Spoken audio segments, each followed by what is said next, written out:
In the name of the Father, and of the Son, and of the Holy Spirit. Amen.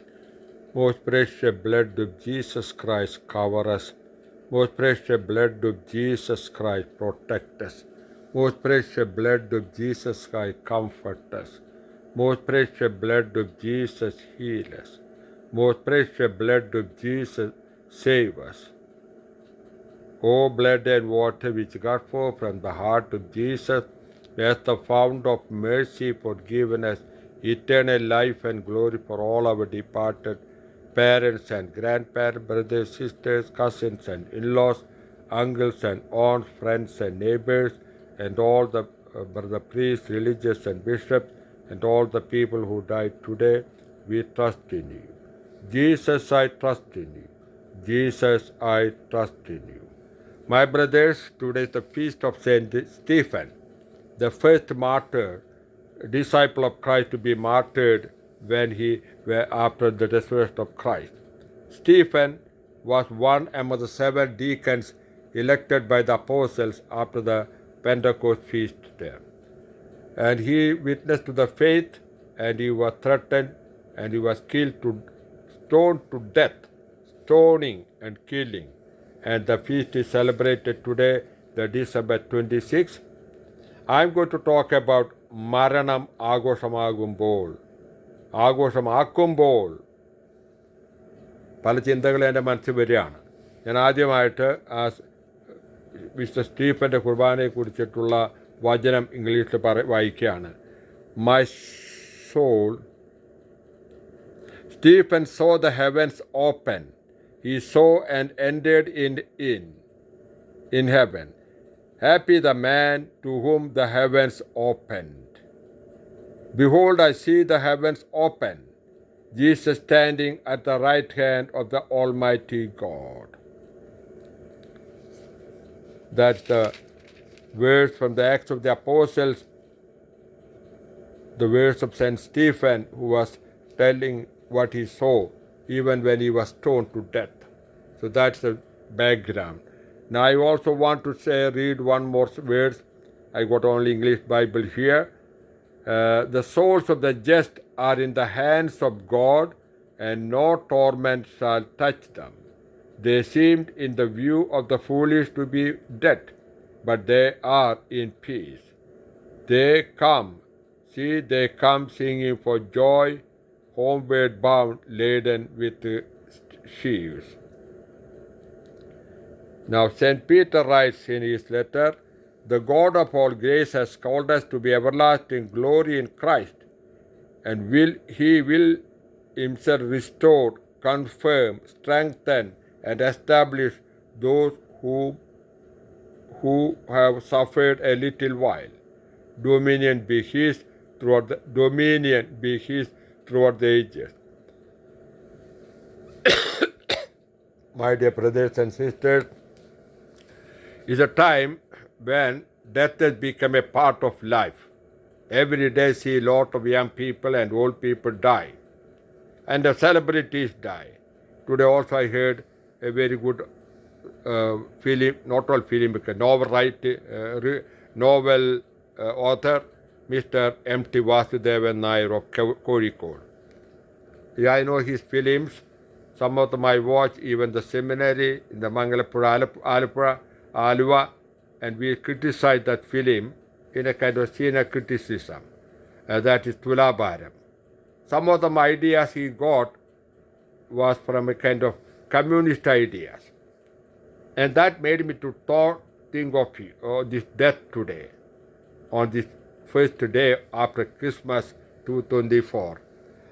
Many people also I see during the funeral, even Christian people, they stay near the daddy or mommy, grandpa or anybody. They cry a minute, then they take the video and movies. Some priests already made a comment on that one. They are not concerned about the death. And many people celebrate that word, they ആഘോഷമാക്കുക. Yeah. വേറെ ചിലരുണ്ട് എൻ്റെ നാട്ടുമ്പുറത്തൊക്കെ പറയുക, അച്ഛാ എൻ്റെ മോൻ ഇന്ന ആൾ മരിച്ചു, നാളെയാണ് ആവശ്യം. അടിയന്തരം ആവശ്യം എന്ന് പറഞ്ഞാൽ അടിയന്തരം 41 7 ഒക്കെ നടത്തി വലിയ സദ്യ നടത്താം, അതാണ് ആവശ്യം. എൻ്റെ പൊന്നു സഹോദരങ്ങളെ, നമ്മുടെ നമ്മുടെ എൻ്റെ സഹോദരനായ സേവറച്ചൻ പറഞ്ഞതുപോലെ, എൻ്റെ പൊന്നു സഹോദരങ്ങൾ, അതല്ല. മരണം നിത്യതയിലേക്കുള്ള കവാടമാണ്. അതിന് നമ്മൾ ഒരുങ്ങണം, പ്രാർത്ഥിക്കണം. മരണശേഷം വെറുതെ അങ്ങോട്ട് പോയിട്ട് അങ്ങനെ പറയാ disappear. We don't disappear in the darkness or ഈ കൈൻഡ് ഓഫ് നത്തിങ്നെസ്. അങ്ങനെയാണ് പല മതങ്ങളും വിശ്വസിക്കുക. ഞാൻ ഓർക്കുകയാണ്, അദ്ദേഹം ബുദ്ധിസ്റ്റുകൾ എന്താ പറയുക, അവിടെ മരിച്ചു കഴിഞ്ഞാൽ അവർ ഇറ്റേണൽ സ്ലീപ്പാണ്, നിർവാണ. ഹിന്ദുക്കളെന്താ വിചാരിക്കുന്നത്, നമ്മുടെ ഹിന്ദു സഹോദരങ്ങൾ നല്ല ജന്മം ചെയ്താൽ നല്ല മനുഷ്യരായിട്ട് പുനർജന്മം പ്രാപിക്കും. അതല്ല വിചാരിക്കാം നമ്മൾ. ചിലർ വിചാരിക്കും മരണം കഴിഞ്ഞു, സഖാക്കളാണെങ്കിൽ മുട്ടി ചുറ്റി പറയും ഒന്ന് കാണിക്കുക അവർ കഴിഞ്ഞു എന്ന അർത്ഥത്തിൽ. എന്നിട്ട് വരെ മണ്ഡപം ഉണ്ടാക്കുക. എന്ത് വലിയ അർത്ഥമുള്ള കാര്യമാണ്. ആ മനുഷ്യനുള്ള നിത്യജീവിലേക്ക് കടക്കുമ്പോൾ ഉണ്ടാകുന്ന കാര്യങ്ങളെ നമ്മൾ ചിന്തിക്കണം. അവിടെ ഈ ജീവിതമൊന്നുമല്ല, നമ്മൾ ചെയ്ത ജേതികൾ, നമ്മുടെ വിശ്വാസം, നമ്മുടെ പ്രവർത്തനങ്ങളെല്ലാവരും വില അളന്നു തൂക്കി വില കൽപ്പിക്കുന്ന, ജഡ്ജ് ചെയ്യുന്ന, ഒരിക്കലും തെറ്റാൻ പാടില്ലാത്ത ദൈവത്തിൻ്റെ തീരുമാനം ഉണ്ടാകും. ആ തീരുമാനത്തിൻ്റെ മുമ്പിലേക്കാണ് നമ്മൾ പോകുന്നതെന്ന് മനസ്സിലാക്കുക. അങ്ങനെയെങ്കിൽ ഒട്ടേറെ പേര് ദൈവത്തിൻ്റെ രാജ്യത്തിൽ പ്രവേശിക്കുകയില്ല. അവിടെയാണ് സങ്കടം. അതാണ് നമ്മൾ ചിന്തിക്കേണ്ടത്. അതാണ് മക്കളും മരുമക്കളും പേരമക്കളും യുവജനങ്ങളും വൈദികർ പോലും ചിന്തിക്കേണ്ട കാലഘട്ടമാണിത്. നമുക്കൊക്കെ ഉണ്ട്, നമ്മളൊക്കെ മരണത്തിന് പ്രതീക്ഷിച്ചുകൊണ്ടിരിക്കുകയാണ്. എല്ലാവരും മരിക്കുന്ന എല്ലാവർക്കും അറിയാം. പക്ഷേ മരണത്തെ പുല്ലുപോലെ വിലയില്ലാത്തതാക്കി തീർക്കുന്ന ആഘോഷ പരിപാടികളുടെ ഇടയിൽ മരണത്തിൻ്റെ നിത്യസത്യം മറക്കുകയാണ്. അത് നിത്യജീവൻ്റെ തീരുമാനമാണ്. മരണത്തിന് മുമ്പ് എന്ത് തീരുമാനം എടുത്തുവോ അതുപോലെയായിരിക്കും മരണശേഷം നമുക്ക് ജീവനുണ്ട്. അത് ദൈവത്തോടുകൂടി ആകണമോ, അവിടുത്തെ വിശുദ്ധന്മാരോടുകൂടി ആകണമോ, യേശുവിൻ്റെ കൂടെ ആകണമോ, അതോ നിത്യ നരകത്തിൽ പോകണമെന്ന് ഇപ്പോൾ ഈ സമയത്ത് നമ്മൾ തീരുമാനിക്കണം. നമ്മുടെ തീരുമാനത്തെ ദൈവം വിട്ടുതന്നിരിക്കുകയാണ്. ദൈവം ആരും നിർബന്ധിക്കുകയില്ല. നമ്മുടെ അഗസ്റ്റിനോസ് പുണ്യവാളൻ പറഞ്ഞൊരു വചനമുണ്ട്, God who created you without you cannot save you without you. നിന്നെ കൂടാതെ നിന്നെ സൃഷ്ടിച്ച ദൈവം നമ്മെ ഓരോരുത്തരെയും നമ്മുടെ അനുവാദം കൂടെ രക്ഷിക്കാൻ പറ്റില്ല. ആ അനുവാദം എന്താണ്? നമ്മൾ we have to opt for God. കർത്താവിന് വേണ്ടി ദൈവത്തെ വിട്ടുകൊടുക്കണം. എൻ്റെ ജീവൻ ദൈവത്തിനുള്ളതാണെന്ന് ജീവിക്കുകയും ആ ദൈവത്തിൻ്റെ മക്കളായ വേദന അനുഭവിക്കുന്നവരെയും കഷ്ടപ്പെടുന്നവരെയും എല്ലാവരെയും ശത്രുക്കളെയും മിത്രങ്ങളെയും സഹായിക്കുവാനും സേവിക്കുവാനുമുള്ള ജീവിക്കുമ്പോൾ നമ്മൾ നിത്യഭാഗത്ത് പ്രവേശിക്കും. നിത്യഭാഗത്തിൻ്റെ ജഡ്ജ്മെൻ്റ് എന്താണ്? നമ്മുടെ ഹൈക്കോടതി സുപ്രീം കോടതിയൊക്കെ ജഡ്ജ്മെൻറ്റുകളൊക്കെ എടുക്കും. അമേരിക്കയിലും കാനഡയിലും എടുക്കും. പക്ഷെ ഒക്കെ രാഷ്ട്രീയ ചിന്തകളാണ്. ദൈവത്തിന് മുമ്പിൽ എന്താണുള്ളത്? 25-ാം അധ്യായം ആരാണ് പറയുക? മത്തായിയുടെ സുവിശേഷത്തിൽ യേശു പറയുകയാണ്, ഇതൊക്കെയാണ് സംഭവിക്കാൻ പോകുന്നത്. നിങ്ങൾ ആർക്കൊക്കെ വിശപ്പുള്ളവർ ഭക്ഷണം കൊടുത്തോ, കിടപ്പാടം കൊടുത്തോ, രോഗിയെ സന്ദർശിച്ചോ, ജയിൽവാസികളെ സന്ദർശിച്ചോ, അങ്ങനെ മരണാസരെ കണ്ടോ, മരിച്ചവരെ പ്രാർത്ഥിച്ചോ. ഇതൊക്കെയാണ് ദൈവം തൻ്റെ വിധി ന്യായത്തിൽ പറയുന്ന ന്യായങ്ങൾ. നിനക്ക് എത്രമാത്രം കോടിക്കണക്കിന് സമ്പത്തുണ്ടായിരുന്നു, നീ സക്സസ്ഫുൾ ബിസിനസ്മാൻ ആയിരുന്നു, അല്ലെങ്കിൽ നീ വലിയ സെലിബ്രിറ്റി ആയിരുന്നു, സിനിമാ താരമായിരുന്നു, ഗ്ലാമറസ് ലേഡി ആയിരുന്നോ, മാനായിരുന്നോ, ഗുണ്ടയായിരുന്നോ, ബോഡി ബിൽഡറായിരുന്നോ, ഇതൊന്നും തമ്പ്രാൻ്റെ അടുത്ത് പോവില്ല എൻ്റെ മക്കളെ. അതൊക്കെ വിശുദ്ധമായി പോവും. നമ്മൾ ദൈവത്തെ വെല്ലുവിളിച്ചുകൊണ്ട് ചെയ്യുന്ന ഓരോ പ്രവൃത്തികൾക്കും ദൈവം വാക്ക് പറഞ്ഞ് നമ്മൾ ഓർപ്പിക്കും. മരണശയ്യയിലും മരണശേഷവും ആ നിത്യവിധിക്ക് വേണ്ടി നമ്മൾ ഒരുങ്ങണം. അത് ഭയാനകമൊന്നും ആകാതിരിക്കാൻ വേണ്ടി നമ്മൾ ഇപ്പോഴേ ജീവിതം നിയന്ത്രിക്കണം. എല്ലാ കാര്യങ്ങളും നമുക്ക് ചെയ്യാം, ആഘോഷിക്കാം. പക്ഷേ മരണം ആഘോഷിക്കുന്നത് പോലെ എല്ലാം ആഘോഷിക്കാൻ പറ്റില്ല. നമ്മുടെ ജീവിതത്തിൽ ദൈവത്തിൻ്റെ കൽപ്പന അനുസരിച്ചുകൊണ്ട് നമ്മൾ ആഘോഷങ്ങൾ പരിപാടികൾ നടത്തണം. എന്ന് പറഞ്ഞാൽ നമ്മുടെ ജീവിതത്തിലെ വിവാഹ വാർഷികം, ജന്മദിനം തുടങ്ങിയ ഉൾപ്പെടെ നമ്മുടെ വിവാഹ കൂദാശകൾ എല്ലാം ദൈവ ഇഷ്ടപ്പോലെ നടത്താൻ പരിശ്രമിക്കുക. അതുപോലെ തന്നെയാണ് വരുന്ന മാസങ്ങളിൽ നമ്മുടെ കേരളത്തിലൊക്കെ പുണ്യാളൻ്റെ പെരുന്നാളുകളാണ്. സെബസ്ത്യാനസിൻ്റെ പെരുന്നാൾ, കൂട്ടും പേട്ടിയും ചാട്ടമൊക്കെ ഉണ്ടാവും. അപ്പോൾ അതിൽ ഇപ്പോൾ ക്രിസ്മസ് കരോൾ തന്നെ പോയി ഒരു ആഭാസമായി തീർന്നു തുടങ്ങി. പാപ്പ എന്ന് പറഞ്ഞ് ഞാനാണ്, സെൻറ്റ് നിക്കോളസ്, എൻ്റെ പേര് നിക്കോളസ് എന്നാണ്. ആ വിശുദ്ധനെ കുറിച്ച് ഒരു ചിന്തയുമില്ല, അദ്ദേഹത്തെ ഓർക്കാൻ പോലും നേരമില്ല. പാപ്പയുടെ പേര് പറഞ്ഞ് തോന്നിയാസ ഡാൻസ് കളിച്ച് കൂത്താടാനുള്ള അവസരമാക്കി മാറ്റി ഞങ്ങളുടെ തൃശ്ശൂർ രൂപതയിലും ഉൾപ്പെടെ മറ്റെല്ലാ രൂപതയിലും ജനങ്ങളും പാപ്പാമാരുടെ സംഗമം. പാപ്പ ക്രിസ്മസായിട്ട് യാതൊരു ബന്ധമൊന്നുമില്ല. മനസ്സിലായോ? സാന്റാക്ലോസ് ഈ ഇതായിട്ട് ബന്ധമൊന്നുമില്ല. സാന്റാക്ലോസ് ഇത് നന്മകളാണ് നമ്മൾ ഓർക്കേണ്ടത്. അതേ ഒരു ധനവാനായ മനുഷ്യൻ്റെ ഏക മകനായി ജീവിച്ച് തുർക്കിയിലുള്ള ലീച്ചിയയിലെ ബാരിയയിൽ ജനിച്ചു വന്ന ഒരു വിശുദ്ധനായ മെത്രനായി ജീവിച്ചവനാണ്. തൻ്റെ സ്വത്ത് മുഴുവനും പാപങ്ങൾക്ക് വേണ്ടി ദാനം ചെയ്ത ഒരു വന്യ ബിഷപ്പായിരുന്നു അദ്ദേഹം. പണം കിട്ടാത്താകുന്ന രൂപത എന്ന് പറയുന്നവരല്ലായിരുന്നു അന്നത്തെ മാർപ്പാപ്പ അദ്ദേഹം. പക്ഷെ പണം അദ്ദേഹത്തിന് ദൈവം കൊടുത്തതാണ്. അപ്പോൾ അതുപോലെ നമുക്കിടുന്ന പണവും രൂപതയുടെ പണമൊക്കെ ഇങ്ങനെ ആഘോഷങ്ങൾക്ക് തിമിർക്കാനുള്ളതല്ല, മറിച്ച് ദൈവത്തിൻ്റെ കരുണയ്ക്ക് വേണ്ടി ചെയ്യും. എല്ലാം ചെയ്യുന്നുണ്ട്. ഇപ്പോൾ ആൾക്കാർ കാണിക്കൊണ്ട് കുറച്ചൊക്കെ ചെയ്യും. ഒരു 10 കോടി ചിലവാക്കണമെങ്കിൽ ഒരു 500,000 ദാനധർമ്മം ചെയ്തു, വീട് വെച്ച് കൊടുത്തു, കാര്യം കഴിഞ്ഞു. ഇവിടെ ഡേവ് സച്ച പറഞ്ഞ പോലെ വീട് വെച്ച് കൊടുത്തു, അതിലൂടെ എല്ലാം കഴിഞ്ഞു എന്ന് പറഞ്ഞാൽ പറ്റില്ല. അതല്ല ചാതന്യം. ഇനി മാർപ്പാപ്പ പറഞ്ഞു വൈദികർ പുറത്തേക്ക് ഇറങ്ങണമെന്ന് പറയും. ഇവിടെ കന്നഡയിൽ കാണുന്ന കാഴ്ച അവരൊക്കെ വീട്ടിലിരുന്ന് സുഖമായിട്ട് ജീവിക്കും. റെക്ടറി ഭൗതികമതി ഒറ്റട പുറത്ത് പോകണം ഞാൻ കണ്ടിട്ടില്ല. ഹാസ്പിറ്റലിൽ പോലെ തൊട്ടടുത്തുള്ള ഹോസ്പിറ്റൽ ഭരിക്കുന്നതിന് പോകണമെങ്കിൽ അവർക്ക് നേരമില്ല. അങ്ങനെ ഒരു സുഖലോലുപന്മാരെ ജീവിക്കുന്ന ഒരു വൈദിക ഗണത്തിൻ്റെ മുമ്പിലും സഭയുടെ മുമ്പിലാണ് ഞാനും നിങ്ങളൊക്കെ ജീവിക്കണേ. നമുക്ക് സുഖമൊക്കെ ആവശ്യമുണ്ട്, എനിക്കും ആവശ്യമൊക്കെ ഉണ്ട്.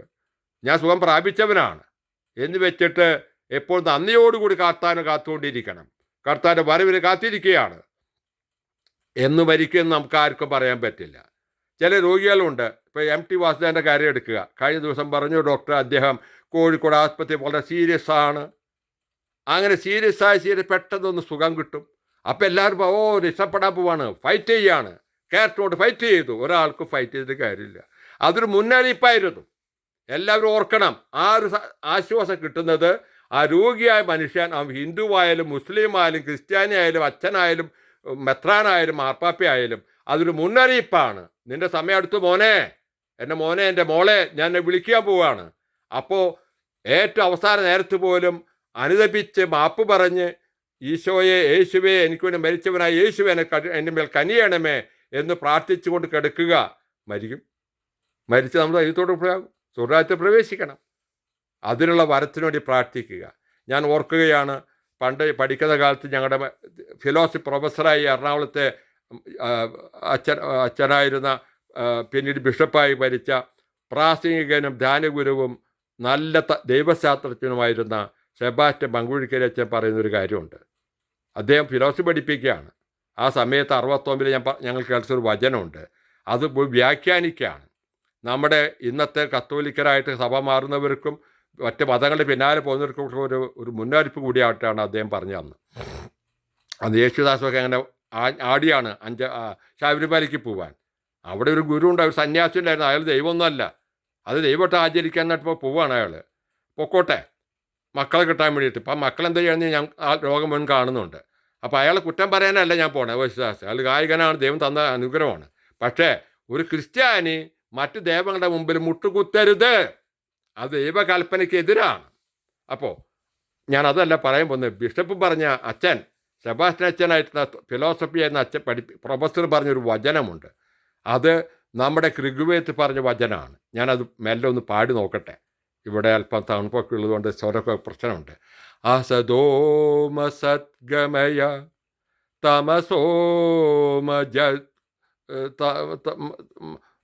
തമസോമ ജ്യോതിർഗമയ മൃത്യോമൃതം ഗമയ തമസോമ ജ്യോതിർഗമയ അസതോമ സദ്ഗമയ മൃത്യോമൃതം ഗമയ.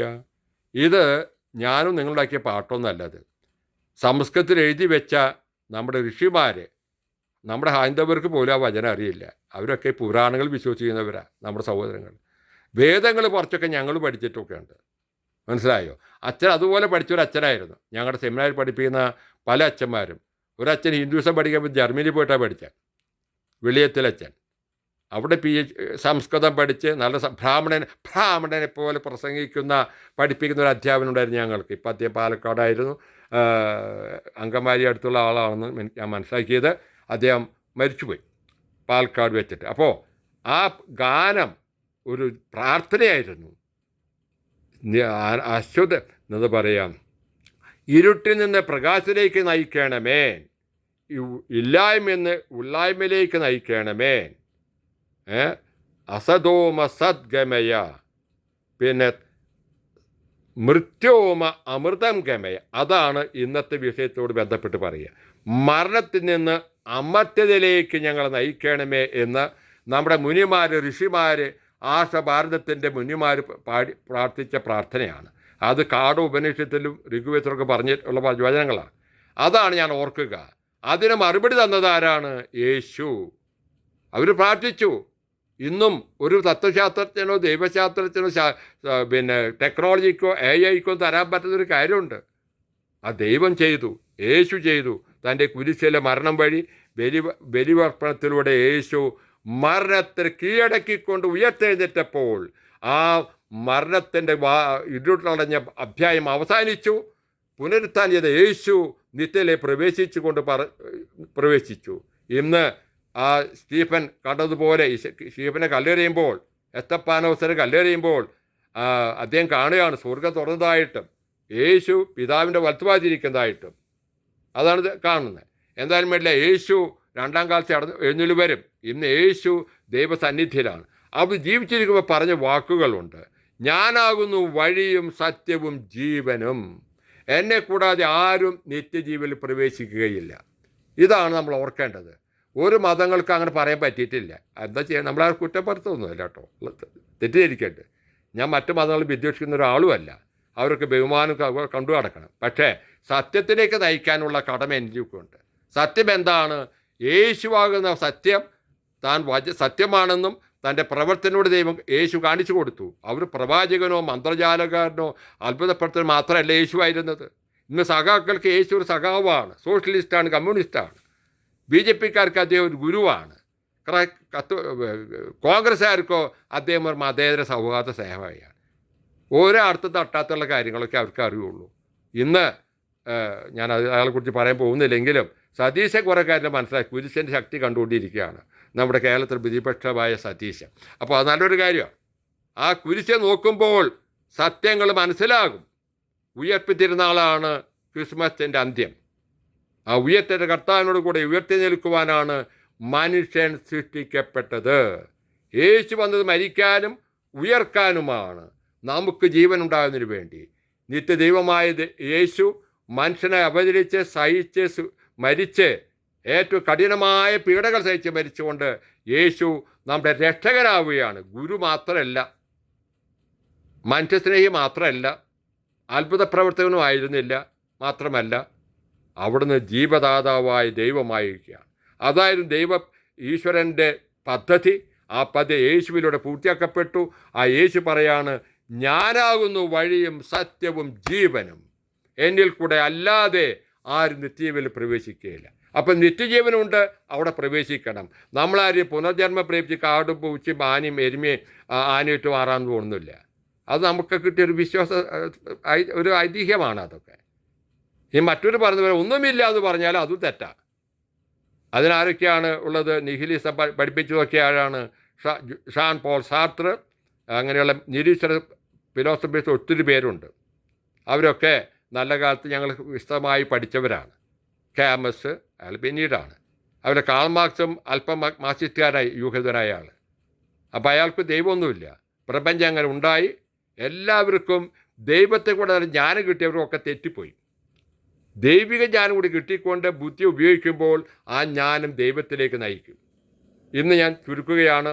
ആ വഴിയും സത്യവും ജീവനുമായ യേശുവിനെ കണ്ടുകൊണ്ട് ജീവിക്കാനും മരണത്തെ സ്വീകരിക്കുവാനും തയ്യാറുണ്ടോ നമ്മൾ? അതാണ് ചാലഞ്ച്. ഇന്നൊക്കെ ചാലഞ്ചാണല്ലോ. കേക്ക് ചാലഞ്ച്, ബിരിയാണി ചാലഞ്ച്, എല്ലാം ചാലഞ്ചാണ്. ഞാൻ ചാലഞ്ച് ചെയ്യുന്നു, യേശുവിനോട് കൂടി ഭരിക്കാൻ നിങ്ങൾ തയ്യാറാണോ? യേശുവിനെ വലുതോട് ജീവിക്കാൻ തയ്യാറാണോ? നിത്യജീവനിൽ പ്രവേശിക്കാൻ തയ്യാറാണോ? അതാണ് ചാലഞ്ച്. യേശുവാകുന്ന നിത്യജീവനിൽ പ്രവേശിക്കുക. അപ്പോൾ മരണശേഷം നമുക്ക് ഒന്നും ചെയ്യാൻ പറ്റില്ല എന്നുള്ള സത്യം നിങ്ങൾ മനസ്സിലാക്കണം. ഇന്ന് ചെയ്യുന്ന കാര്യങ്ങൾ നമ്മൾ നിത്യയിലേക്ക് നയിക്കും. ഇന്ന് ചെയ്യുന്ന പാപങ്ങൾ ഇവിടെ വെച്ച് പൊറുക്കും. ഇവിടെ അനുദപിക്കാനോ ഏറ്റുപറയുവാനോ തയ്യാറല്ലെങ്കിൽ ദൈവം നിത്യമായ നരകത്തിലേക്ക് തള്ളിവിടും. അതാണ് സത്യം. ഇനി എല്ലാവരും നരകത്തിൽ പോകുന്നത് ഞാനും പറയില്ല. കുറേ പേരൊക്കെ നല്ല ഒറ്റകളാണ്, എന്നെപ്പോലുള്ള പാപികളൊക്കെ. ഞങ്ങളൊക്കെ കുറേ നാൾ ശുദ്ധീകരണത്തിൽ പോകാം.